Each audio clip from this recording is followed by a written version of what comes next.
Last weekend, I went over to my friend Dave's house for our usual Saturday hangout. Dave has always been full of grandiose claims, like the time he swore he invented a new sport called extreme couching, which was basically just him lying on a couch for hours.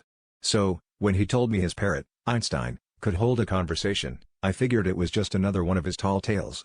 Still, I was intrigued enough to stick around and see the alleged miracle bird in action.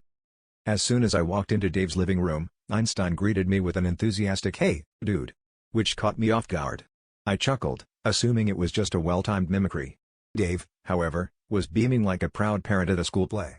"Watch this," he said, gesturing toward the parrot. "Einstein, what's the capital of France?" The bird cocked its head thoughtfully and replied, "Paris, mon ami." I stared in disbelief, trying to grasp what I had just witnessed. But Dave wasn't finished. "Einstein," he said casually, "why don't you tell Jim what you did yesterday?" Einstein fluffed his feathers and began narrating. "I set up a Netflix account. Got my own password and everything. You know, privacy matters," I laughed nervously, assuming Dave had somehow trained the bird to say these lines.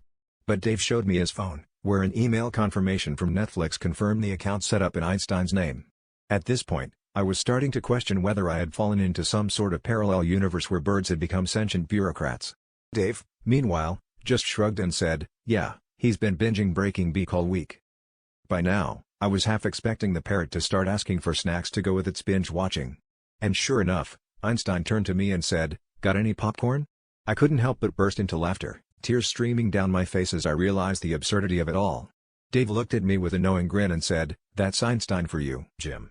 He's not just a pretty beak, he's a real tweet negotiator."